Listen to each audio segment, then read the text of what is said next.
కొంతమంది జీవితాలు. దేవుడు చెప్పమంటున్నాడు, ఆఖరి రోజు వరకు వేదన, కన్నీరు, బాధ, ఏడ్పు, నిందలో, భయంకరంగా తలుపులు మూయబడిన అనుభవం, ఎక్కడికి వెళ్ళినా వ్యతిరేకత, తృణీకరణ, ఎక్కడికి వెళ్ళినా చేదైన అనుభవం. చిగురు పట్టిన జీవితం లేదు, మోడుబారిన జీవితం, వాడిపోయిన జీవితం, ఓడిపోయిన జీవితం, వెనుకంజ వేసిన జీవితం.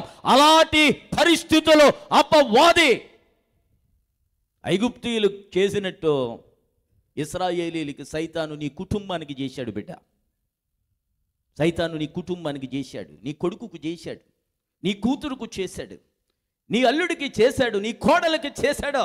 సైతాను రకరకాలుగా అనేక రీతులుగా 23లో ఇబ్బంది పెట్టాడు.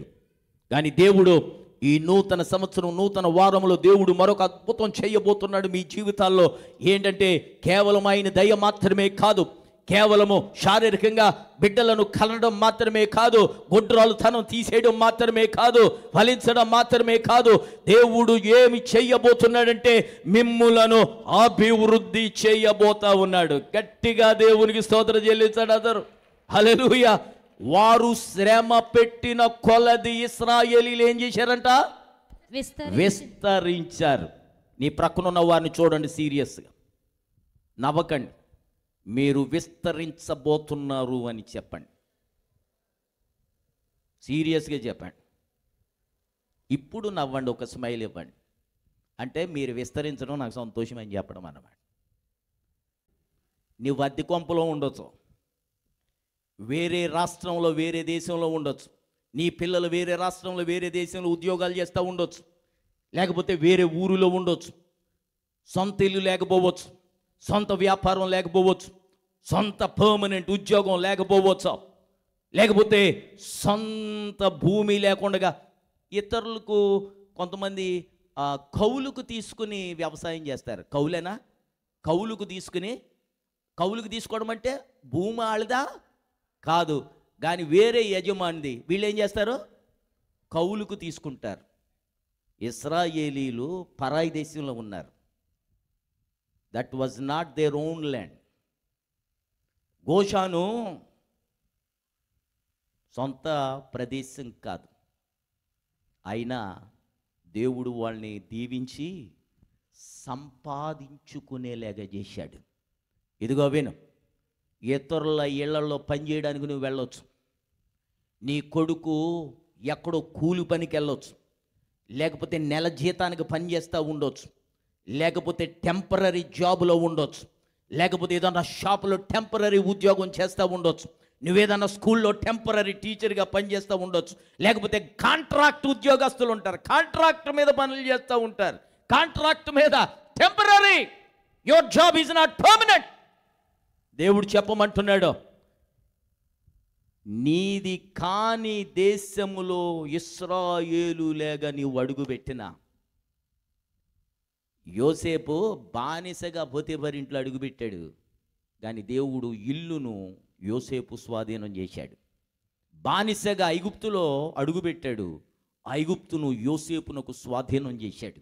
ఈ సంవత్సరం ప్రభు చెప్పమన్నాడు, మీరు నమ్మితే మీ జాతకాలు మారిపోతాయి, నమ్మకపోతే గొర్రెతో ఒక బెత్తడు అన్నట్టు బతికింది 80 సంవత్సరాలు 90 సంవత్సరాలైనా మీ బతుకలాగా ఉండిపోతాయి. దేవుడు చెప్పమంటున్నాడు, ఈ రోజు మీరు నమ్మాలి ఈ మాట. ఏంటి ఈ మాట అంటే, ఈ సంవత్సరం దేవుడు నీది కాని ప్రదేశములో నీవు ఉండిన, నీవు పని చేస్తున్నా, నీవు వ్యవసాయం చేస్తున్నా, నీవు వ్యాపారం చేస్తున్నా, నీవు ఉద్యోగం చేస్తున్నా, దేవుడు దానిలోనే ఏం చేయబోతున్నాడు తెలుసా? నీవు సంపాదించు. ఏమండి, ఎవరికి ఇష్టం ఉండదండి సంపాదన అంటే? చెప్పండి, ఎవరికి ఇష్టం ఉండదు? ఏమండి, సంపాదించుకోవడం నాకు ఇష్టం లేదన్నవారు అల్లేలి చెప్పండి, దమ్ముంటే. ఒక్కరు చెప్పరు. సంపాదించుకోవడం తప్పులేదు, సంపాదించుకోవడం తప్పులేదు. 2 రకాల సంపాదన. ఒకటి యథార్థంగా సంపాదించుకునేది, 2 యాకోబు గారు తొందరపడి వక్ర మార్గంలో వెళ్ళాడు, బిలాము గారు తొందరపడి వక్ర మార్గంలో వెళ్ళాడు. అదో రకమైన సంపాదన. త్వరితముగా దొరికిన, చెప్పండి, త్వరితముగా దొరికిన ఏంటది? బహుమానం అంటే సంపద. చివరికి ఉండదో, అడ్డదారులు సంపాదించింది ఏది ఉండదు, మధ్యలో వచ్చింది మధ్యలో వచ్చింది మధ్యలో పోతుంది. మీకు సడన్గా జబ్బులు వస్తాయి, మీరు ఎప్పుడు ఏమనుకోవాలి తెలిసి, ఇది మధ్యలో వచ్చింది, ఎలా వచ్చిందో అలాగే పోద్ది అనుకోవాలి.